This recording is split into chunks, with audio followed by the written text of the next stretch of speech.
Joe served as an Air Force active duty doctor from 2004 to 2011. He did his officer training school, or OTS, in Montgomery, Alabama. Joe joined the Air Force because of his sense of patriotism and to avoid medical school debt. Joe deployed to Afghanistan in 2008, where he treated U.S. troops and Afghan nationals. He also served as a staff surgeon during his time on active duty. Joe's favorite part about his service in the Air Force was the people. Joe is now an empty nester with his wife and works as a doctor at our local hospital. Hello everyone and welcome to Ghost Turd Stories. I'm your host Troy Gent.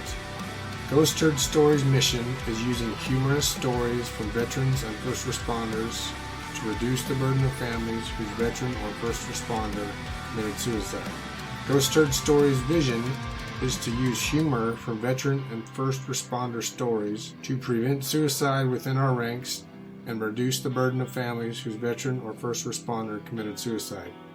We hoped to attract veterans and first responders as well as those interested in knowing more about what it's like to be in our shoes while we wear or wore those shoes. Hello everyone, this is Troy Gent, your host of the Ghost Turd Stories podcast. My guest today is Joe Erb. Welcome, Joe. How are you? I'm outstanding.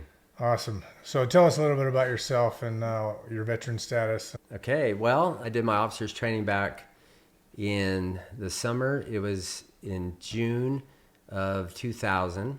And afterwards, I went to medical school. So that would be 2000 to 2004. And after graduating from medical school, I went, well, not back, but for my first time to active duty during residency, and then an additional 4 years after that. So total 7 years of active duty. I did one deployment from 07 to 08 in Afghanistan and separated in August of 2011, and we moved here to be near you, I guess, in Utah. All right. So you went to, it's OTS in the Air Force, right? Officer Training School? That's correct. Okay. So you went to OTS first and then went to med school. That's right, which is kind of, I don't know if that's the best way to do it, because by the time you get to active duty time, you really don't have active duty experience, and your officer's training was 4 years prior to your active duty status. Okay. So there's not a lot that you remember. So you think it'd be better to go to med school first and then OTS, and that way you carry into the Air Force what you learned at OTS? It seems ideal. My best guess, though, is when you enter medical school, you're on inactive reserve status. So in order to get on that status, you probably have to check that box. Okay. So it's probably an administrative box, but it's less than ideal. During your medical school, you have a couple of rotations. Usually you have 2 or 3 where you can go active duty and try to rotate somewhere at a military hospital so that you can kind of gauge your interest and their interest in you and your interest in that program. But I joined before 911, and so after 911, they canceled those. Funding and active duty and the war and all that stuff was going on by then. So things changed. So I got one of those. So I guess my point being that you may have some additional active duty time normally that we didn't get either. But needless to say, by the time you show up for active duty after all that, you're ill prepared. I thought it was funny that your brother recruited you, but he did not tell you what you were getting yourself into when it came to OTS. Tell us about that. That's true. My brother was, at the time, in the Air Force. He was an Air Force recruiter, and he was specifically recruiting Air Force physicians. So it's a scholarship. It's a health profession scholarship. So you get into medical school first, and then you apply, and that's exactly what I did. So I got in, and after you get in, you say, well, how are we going to pay for it? So my wife and I thought, well, military time sounds good. Well, we'll try that. So you had the option after you were accepted to med school to then decide how you're going to pay for it. That's right. Oh, okay. So after that, I mean, I could go traditional. I could just take out debt, but we already had 2 kids, and I was older than most. I was 30. It just sounded appealing to us. It's even better now. I think they pay them a stipend every month now, and they pay them a signing bonus. But As those you're things, going through school. yeah, for High sure. school. But that wasn't present for me. But my brother was a recruiter, so I applied. I did it through him. He was living. We were in Southern California. He was recruiting over there, so it was convenient. When I got in, I asked him, "Well, what's going to happen at officers training?" And he said, "Well, for you guys, it's not that bad. You know, you're gonna, he was an enlisted guy, so he said, you guys are gonna show up, and they're gonna teach you how to wear your uniform and salute and stuff like that, and it's like 6 weeks long." And so I thought, well, okay, that doesn't sound That's too all bad. he told you? That's all he told me. But to be fair, that's what he believed. Yeah, that's what he believed. That's what he Okay. believed, because that's what it sounded like the pattern had been prior to my There year. was a miscommunication because he was a enlisted recruiter, and really for OTS you need an officer recruiter. No, he was an officer's recruiter, but Oh, the okay. training changed. Okay. But he was unaware, and I guess all of the recruiters were unaware, that year that I went, they decided, and I totally get it, they thought, these medical officers are lousy, so we need to train them more aggressively. It sounded like what they went with was the typical inline officers program, except their program's 12 weeks long, and ours is 6. So trying to cram 12 weeks of training into 6 weeks. Were you with the Probably wasn't gonna 12-week work. group, or was it a separate So we were or- separate from them. Yeah, okay. But needless to say, I had no idea what was going to happen when I got there. So when I walked up there that morning, I can't remember what day it was, the week it was. I'm guessing it was Monday, but I have no idea. It was in Alabama? It was in Alabama, Montgomery, Alabama. I guess I was just wandering on the base trying to find out where I'd be training. And I went to the gym. I remember I showed up the night before training, and I went to the gym, and there was some guy working out there, and he was a doctor. He wasn't in training. He was already done with medical school. He was a radiologist. And I remember this dude looked at me and he goes, "Hey, what are you here for?" And I told him, I'm here to do officers training for med school. And I just still remember him looking at me and saying, "Get out now while you can." So I thought, It seems so weird to me that you just kind of meandered on base, because in the Marine Corps it was like, get on the airplane, get on the bus. This is even officer training.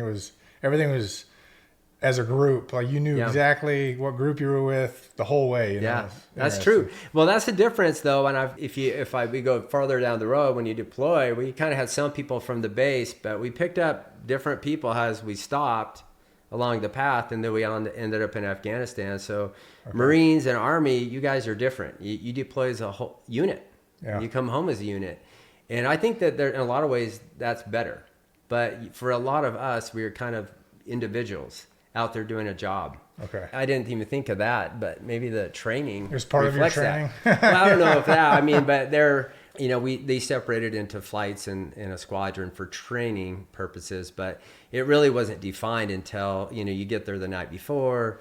I'm walking out there, I don't know what I was wearing, probably a pair of khakis and a t-shirt or something, thinking, okay, what's going to happen? And I just remember it was hot, and there was a big flat area of pavement, and a bunch of guys getting yelled at and standing at attention. And I thought, So you were watching this from a distance. yeah, right. Or like as I you're was walking up up. to it, and I Okay. thought, I'm in the wrong place. I remember thinking, I think I'm in the inline officers training. I'm in the wrong group. So you thought you were going to the 12-week I thing. thought I was going to Like, a must be 12-week in the- thing. Okay. And so I thought, well, there's no one there to ask. And so as I wandered up there, they can see that you're looking at them. And your flight training officers kind of, you know how they are, they just attack you. And you're trying to ask a question like, hey, where do I go for training? And they just start yelling at you to get in line. And before you know it, you're in line. And before you know it, they have the blue line, symbolic of leaving your civilian life Yeah. behind, and you stand at attention, and they all yell at you, and you step over the blue line, and you get your head shaved. Even as they were shaving my head, I kept thinking, I believe, am I in the right place? So my head is shaved, and we're going through all this, and they give you a book, and you're memorizing all the things they want you to memorize. It took me probably most of that first day to figure out if I was even in the right place. And then training after that, a lot of push-ups, a lot of yelling, a lot of marching. Doesn't sound at least like it was the status quo for the years prior to that. But so I went home and told my brother, "You were way off, dude." So you got to the group, And then they pulled you in. And so what were some of your most memorable experiences during OTS?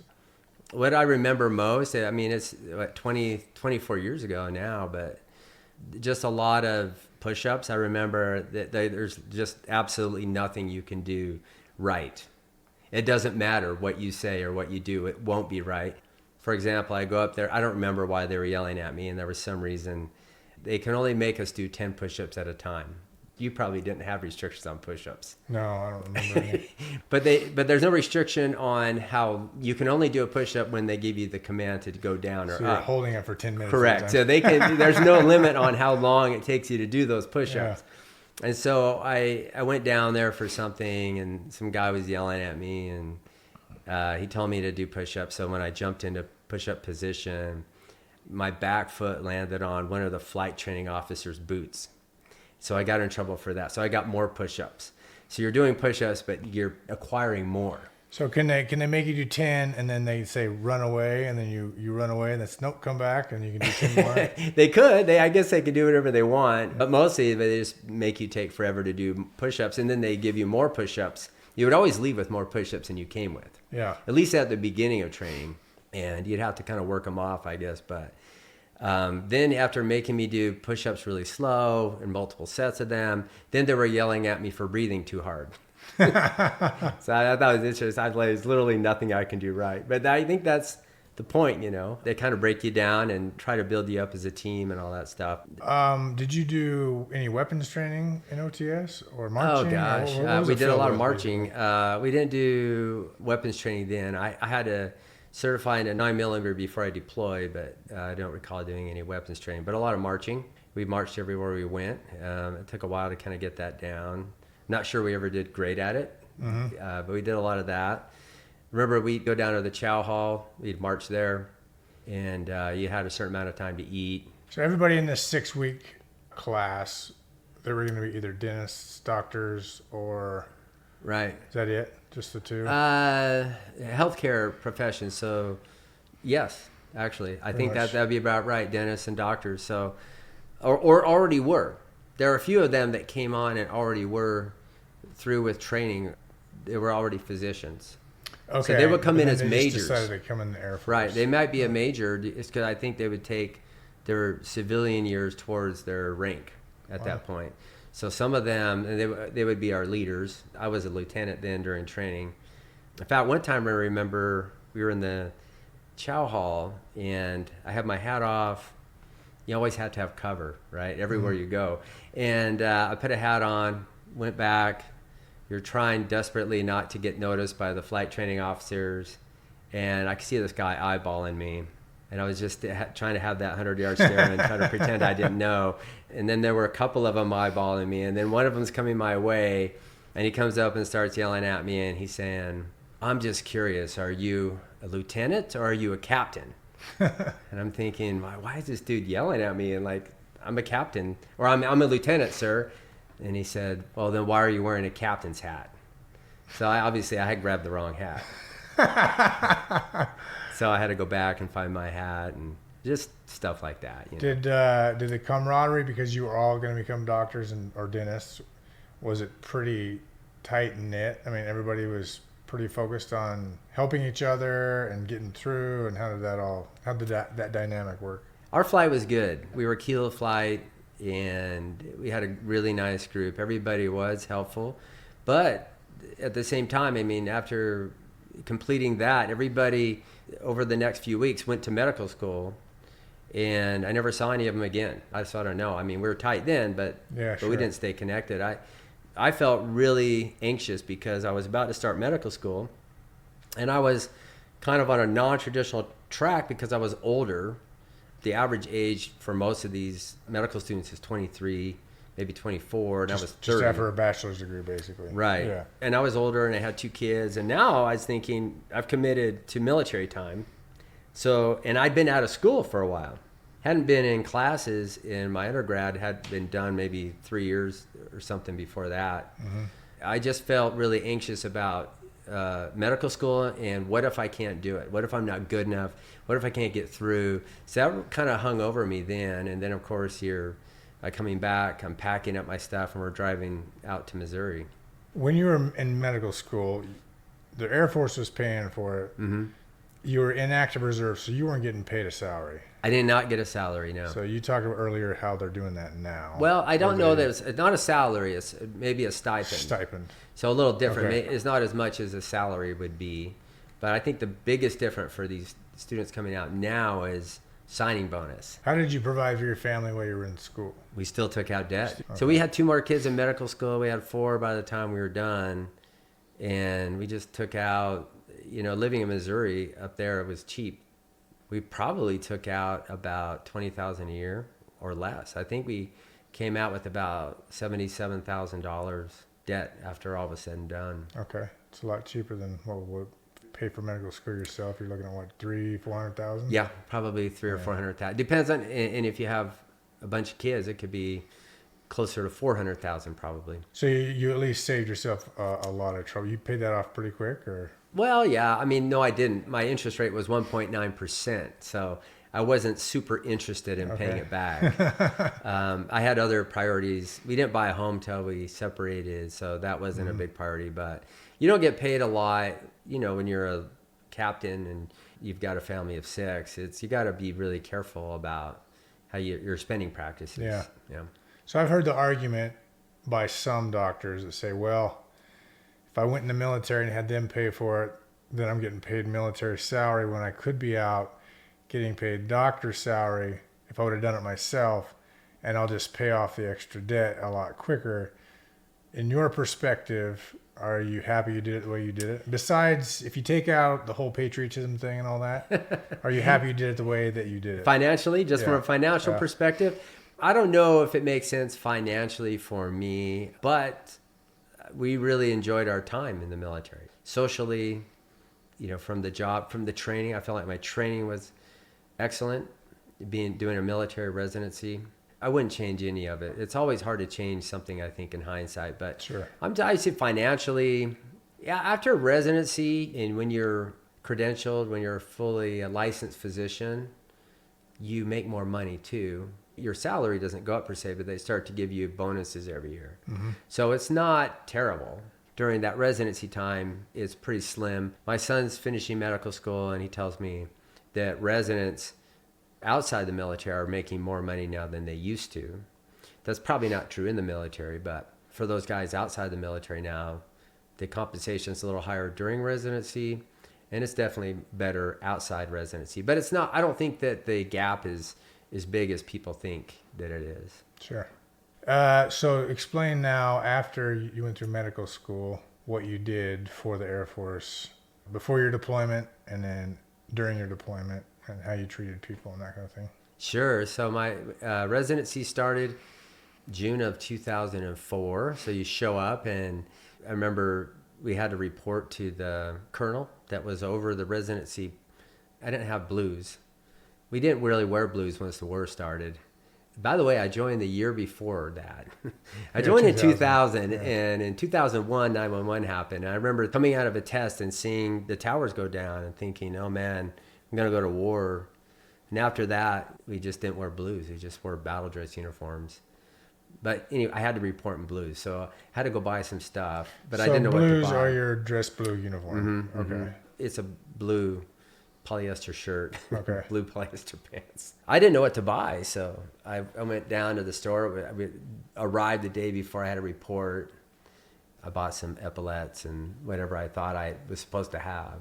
In hindsight, she didn't care, but I didn't know that. I showed up, and the first thing she just walked up to me, and she said, and I had really had much interaction since my flight training officers were yelling at me, and she said, "You're wearing ladies' epaulettes." That was my introduction.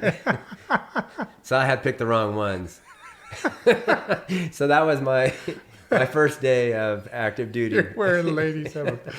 That's hilarious. Did you had gone the day before and bought those? Yep. At the PX or whatever, the base store? Yep. Oh my gosh. They were the wrong ones. I didn't know. I did not know. So but then when you're a resident, you start and you get your residency mates. So we start with 10 of us. So the residency is 3 years. The first year is called internship. Then you have a second year resident and a third year resident. So it was just a lot of guy, medicine, a lot of hours. I bet I averaged 100 hours a week when I was on medicine rotations. Yeah. Inpatient medicine. So you get to know those people that you're in the trenches with. Yeah, those people you get to know. Because when you start with those 10, and then we were down to 7 because we kind of washed out 3 of them. So they just kind of went the way of the dodo and left. Well, I don't know whatever happened. Right, I don't know. They weren't with us, so I don't know if they went back to medicine later. We just had a few of them where these things did not work out well for them in resident, and that's true, civilian or non-civilian. It just happens. So we lost 3. We're down to 7, but those 7 people you get really tight with. So you pull for each other, you help each other. You were with these 7 people for 3 years. For 3 years. 3 years. You're working a lot of hours with those guys. Yeah. Women, we had about half. Do you have any stressful moments, like tense? Yeah. Any conflict in there? We were up in Northern California. That includes UC Davis. That includes Martinez County Hospital and those places. And there's just a lot of intense moments in residency. So even though you're in the Air Force, you're working basically to get experience in the civilian sector.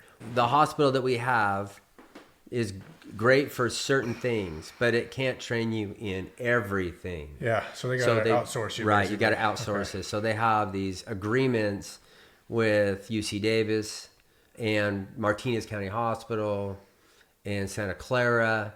And so we go outside to get some of these other experiences. Because you guys are in your residency, is it beneficial to those hospitals to have you? Or is it like, oh, we got to train more people? And it's like, So you're like in the way, maybe the first year kind of a thing, but they're training you because they have an agreement, or how does that work? I don't know how it works financially. Okay.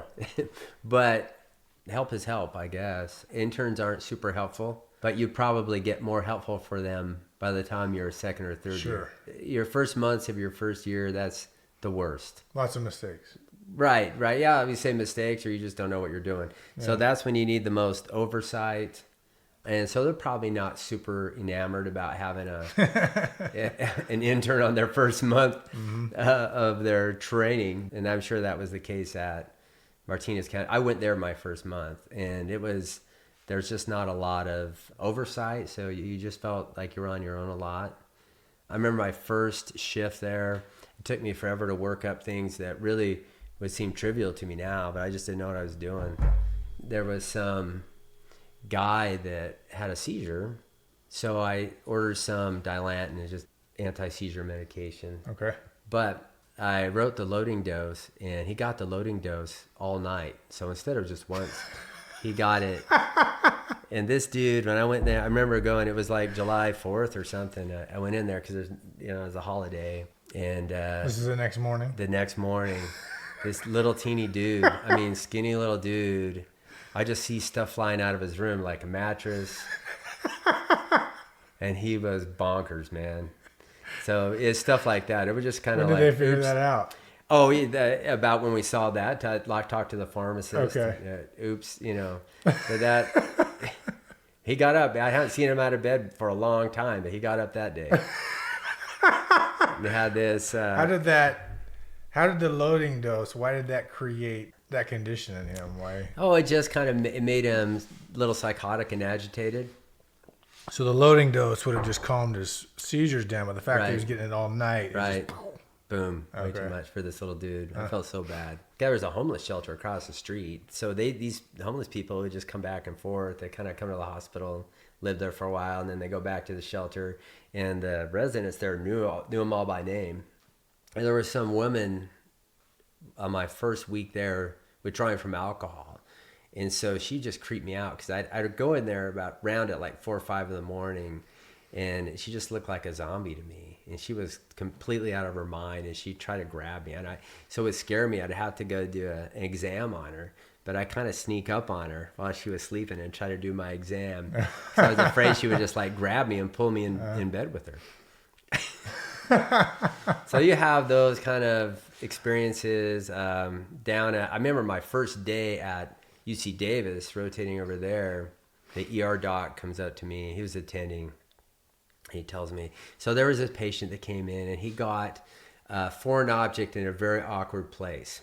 obviously that he put there. Yeah. And so he tells me, this guy has this thing in his butt, and I need you to go in there and see if you can get it out. And so I'm like, well, how long has it been in there? He says like 3 days or something. Obviously he's embarrassed and he didn't want to. Do they know what it is yet? Oh, does the patient or the doctor? The doctor. Oh, he knows exactly what they x-rayed him, or would they? Yeah, well, I think they probably had done an exam and everything's kind of worked out by then. My job as the intern was to try to get it out. So I went in there and I gowned up, put a face shield on. I just went in there like ready. So I went in there and this dude was sitting there on the side. I felt so bad for him right away. The first thing he tells me is, I'm so sorry you have to do this. This is just something my wife really wanted to try. I'm like, okay, I'm just here to get it out, Don't tell me that. Don't tell me that. Well, I go over there and I put some of those clamps on it and I just try to gently kind of see if I can loosen this thing up. And I look and it's cracked and there's tissue stuck in between it. And I realized right away, there's no way this thing is coming out without surgery. Yeah. So I go back, I say, hey, I'm really sorry. I can't get this thing to kind of move. And we'll see what we can do. Go back to the ER attending. I've been doing that forever, right? He's probably the age I am now. And I said, hey, I can't get that thing out. And he tells me, let me guess. He said his wife put him up to it, right? I'm like, how did he know? So, yeah, I mean, it would just kind of... Not the first time? Yeah. Well, he had seen that same variety of patient probably multiple times, and they probably had the same story. But so you never found out what it was? I know what it was. We all can see it sticking out. I mean, we know what it was. What was it? A dildo. Oh, a dildo.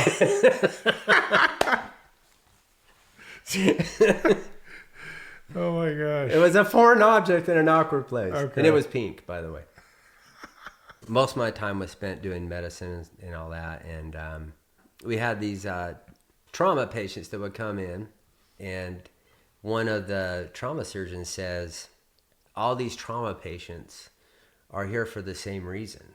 And I said, what do you mean? He said, if you ask them why they're here, they'll all say, I was minding my own business when these two dudes came along. And so I thought that was funny because it's true. Every single trauma guy I talked to had the same kind of one-liner. What happened to you?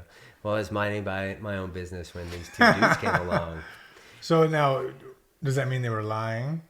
Well, I presume, unless they're the same two dudes. So they want to divert responsibility to somebody else. Actually, was it actually two dudes? I don't know. You don't know. I mean, maybe it was two dudes. Maybe it's the same two dudes. Everybody. Well, I mean, if you could stop these two dudes, you could find out who they are. You could stop all the bad things in the world. Yeah. But the thing I thought was funny was when I got to Afghanistan and we started seeing trauma there, you see these army guys come in. They have some sort of trauma from a convoy, and you could say, hey, what's going on? And they say, look, we were minding our own business on this convoy. And I said, oh my gosh, they're in Afghanistan too. The same two dudes are everywhere, it turns out. Yeah. They were in Afghanistan. They were in Northern California. They're probably involved. Anyways, I thought that was like same story. That's same funny. Story. So the end of your residency is the end of your med school, basically. Well, the med school's over. Residency is a secondary training for your specialty. The graduation from your residency, is that in the civilian world too, or just the military? Both. I mean, when you graduate from your residency, it's a military residency, but you're completing the national requirements. Yeah. Those requirements certify you to sit on the boards to take your national boards. So once you're done with that, they can certify that you've completed the residency. Then you can sit on your boards, take the boards. Now you're fully certified. Okay. And so once that was done, the first thing I did was deploy, and I went to Afghanistan. So in Afghanistan, you treated U.S. casualties and then Afghan nationals as well? Correct. And also any civilians that we harm, and some charity cases. So what are some of your most memorable experiences in Afghanistan? Well, first of all, it takes forever to get there.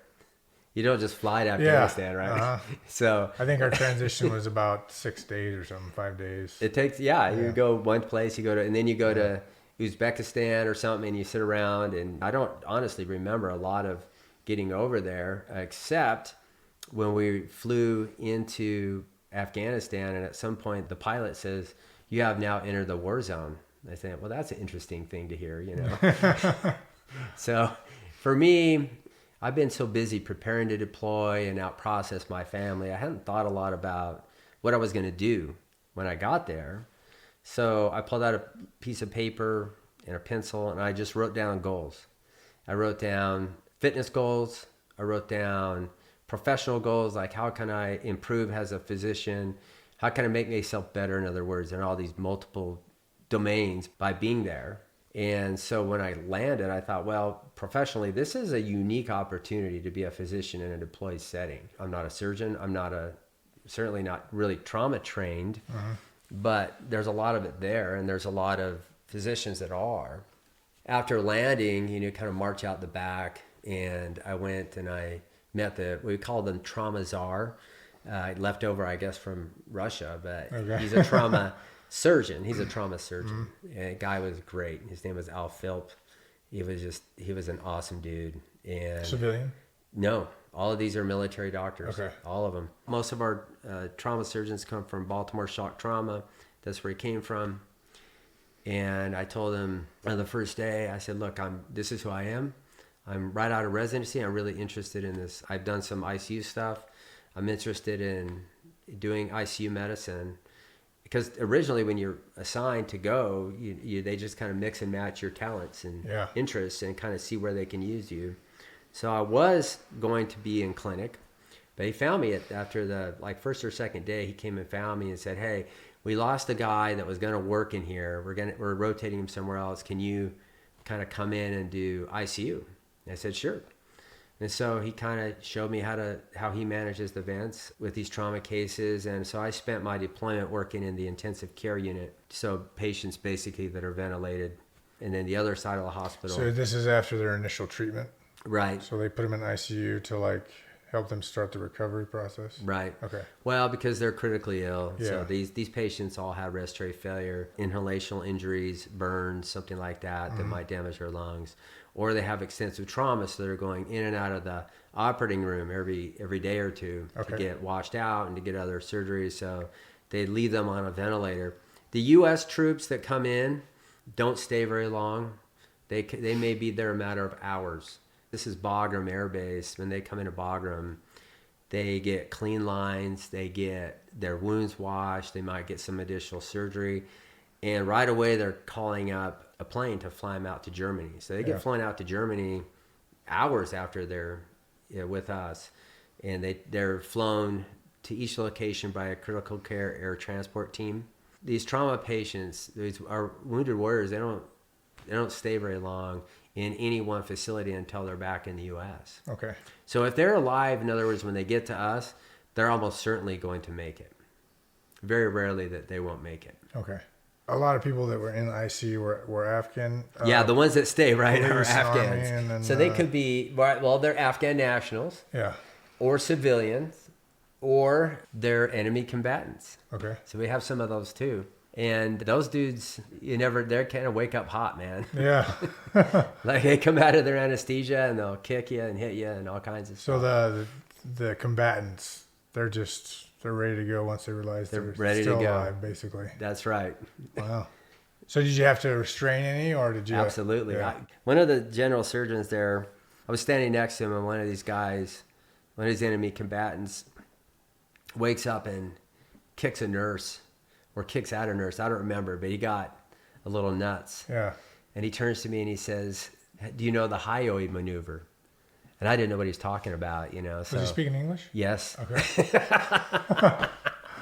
So he grabs the dude by the neck and slams him back in bed, and then pushes some propofol. The doctor. Yeah, the doctor says that. that. No, not the patient. The doctor says that to me. This was the other surgeon that I was with. So he basically choked him out. Well, he didn't choke him out. He just put him Yeah. back in bed. He wasn't actually choking him. But the hyoid bone is the one right under here. Mm-hmm. And that's when I was saying, wow, this is a weird place to practice medicine, you know? Because you got a guy waking up and trying to kill your nurse, and you're trying to put him back in bed. And so at that point, you wouldn't need physical restraints because you have chemical restraints. Mm-hmm. You put him down with medicine. So I trained in the ICU. One of the guys I worked with was an anesthesiologist. So we would mark syringes with different medications and how many milligrams per ml. So you know when you were pushing it, how much to push and how much you were giving him. Mm-hmm. And you would get some ketamine, some Versed, and some vecuronium, which is like what you think of as a paralytic, but it lasts about an hour. So, and then they're pretty much instantaneous? They work pretty quick, that's right. And it was just a crazy place, man. Yeah. My first impression, though, the first thing that I thought of after arriving and coming out of the plane and looking around is like a scene from The Three Amigos. Have you ever seen that movie? Long time ago. So, you know, the plot is there's these three guys and they're performers. There's a small town in Mexico that thinks they're actually cowboys. Yeah. That they're not, they don't know they're performers. They just see them on film. So they hire them to come and fight some bad guys. And the whole first part of the movie, they're under the impression that they are going to this small town in Mexico to perform. And this other dude shows up, Senor Guapo, and all the bad guys, and they go out. And they're there to fight, but these other three amigos are there to perform. And so they shoot one of them, Steve Martin, and he doesn't know he's been shot at first. And after a while, so he's upset, and he goes over and starts yelling at Senor Guapo. And at some point it dawns on him that the whole thing's real. And so he goes back to his friends, and they say, well, what's going on? He says, this whole thing is real. They said, what do you mean? Those guys over there, they're going to kill us. And so you just had that scene in my mind, you know, because it's so surreal to be in an area where everybody, I go down the chow hall and there's some kid with a grenade launcher or whatever, you know, and everybody's got guns, and everybody, right? I have a gun. Everybody's got a gun. And you're just like, and people are driving tanks and Humvees up and down the road. And you're, man, this is a weird place. And I just, for some whatever reason, that clip just kept on going through my mind, you know, just such a surreal experience. One of the interesting things about the population there was everyone had worms. When you think about it, most of the population of the world really has worms. We're just not used to that. But what's the percentage in America? Do you know? I have no idea what it'd be. We don't even have those kind of worms here. I mean, we have like pinworms, and by the way, I guess we just have such access to doctors. If we feel a problem, we go see a doctor, and they take care of the worm or whatever, right? Bingo. Not only that, you can get over the counter. You don't even have to see a doctor to treat pinworms. By the way, everybody blames their pets, but pinworms are only passed from human to human. Okay. Just so you know. You don't have to blame your pets. So, but over there they have these ascaris worms, and they look like earthworms, and they're super common. The locals would have them. We had a patient they had a gunshot wound to the belly, and a worm crawled out. There was a small hole in the bowel, but the worm had crawled out. And so that surgeon named him Braveheart the worm. He said he just wanted to be free. I said, why did you name him Braveheart? Because he just wanted to be free. I had 2 times, though, you know, an endotracheal tube is a tube that you put down in a patient to allow them to breathe when they're on a ventilator. That's what the air exchange goes through. Twice had a worm crawl out of that tube. Wow. Twice. And so haven't done a study, but it's got to be a bad sign when your parasites are bailing, right? Yeah. And we had one tapeworm, an ostomy that just wouldn't drain, and our trauma surgeon put his finger in and pulled out a tapeworm, and it was like 6 feet long. Jeez. 6 feet. Yeah. Wow. Yeah. There were times and you could just scroll through the CT scan and just see worms. So you think, well, what did you do, Joe, about your worms, right? You were there. So I think, well, when we left, we all took a shot of deworming medication. It's Okay. that liquid medication called mebendazole. We all took a shot of that. Kills everything. Yeah, absolutely. We thought, well, that was our big going out, I guess, a shot that we took, before we left the country, was the mebendazole. I've been using Isagenix since 2017.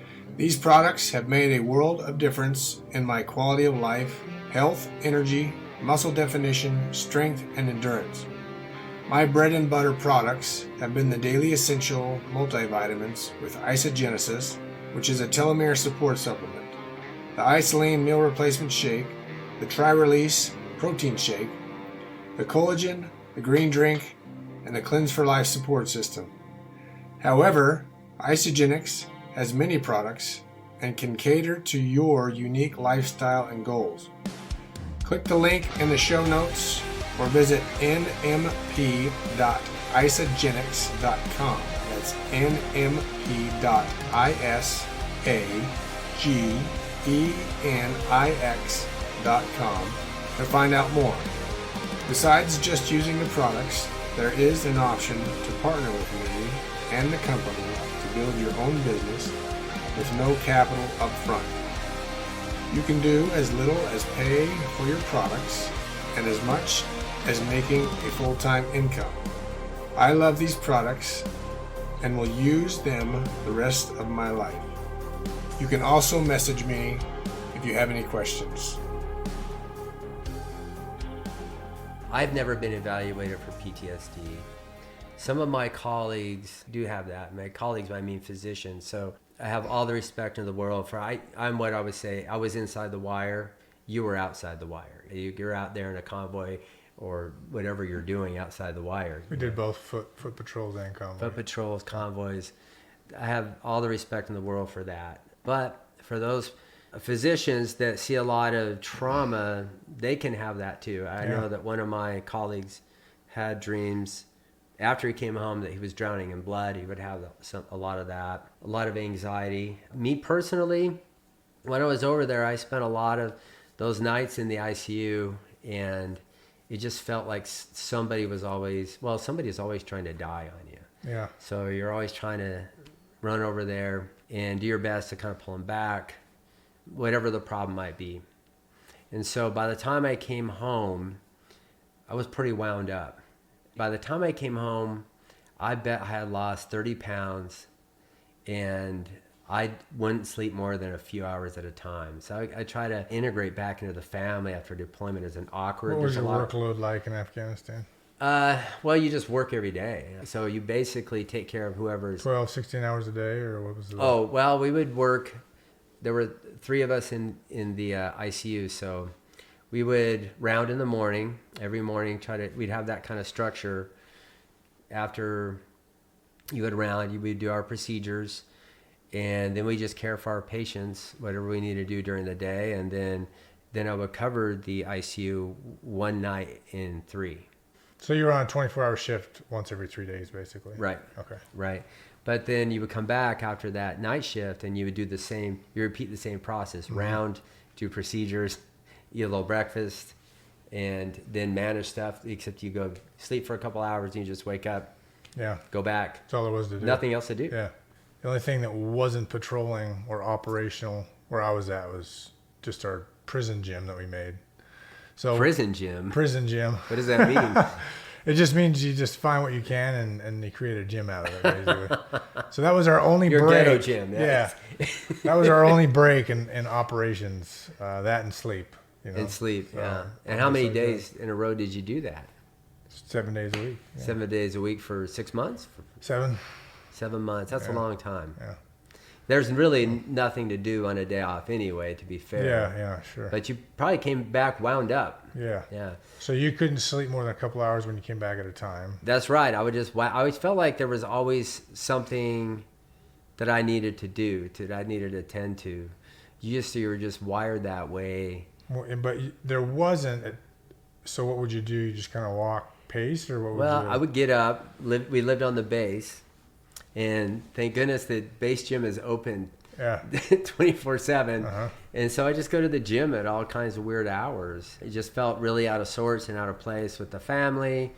I would sleep for a couple hours. I would wake up at 2 or 3 in the morning, or kinds of weird times. I just go to the gym because that's what I'd been doing over there. Whenever you're awake, you just go to the gym, and it was kind of a good stress relief. And so I would just do the same thing. I was kind of living the same. How long did that last? I don't actually know. I can't recall. I do remember that I got some leave, and we went to Hawaii. We'd hop these planes. So Travis Air Force Base flies to Oahu like every day. And so when you're on leave, you can hop a plane. So we had fly space available and go over there. And so after we got over to Oahu, that's when I finally started to unwind. Okay. That for me, that's always been our healing place. That was our family. Is that when it thing. started? Is the healing place? That's where it started that's when for me. When the healing place getting started. in the waters of the Pacific. Yeah. And so just getting in there and doing some, water stuff. We love to surf. We love to snorkel, and just being with the kids. That's when I finally started to sleep longer and kind of let go of things. And you got out in 2011, and you moved here. We separated. I think. Well, I came back, and then we still had 3.5 years, I guess, of active duty time as a staff physician with residents. That was great.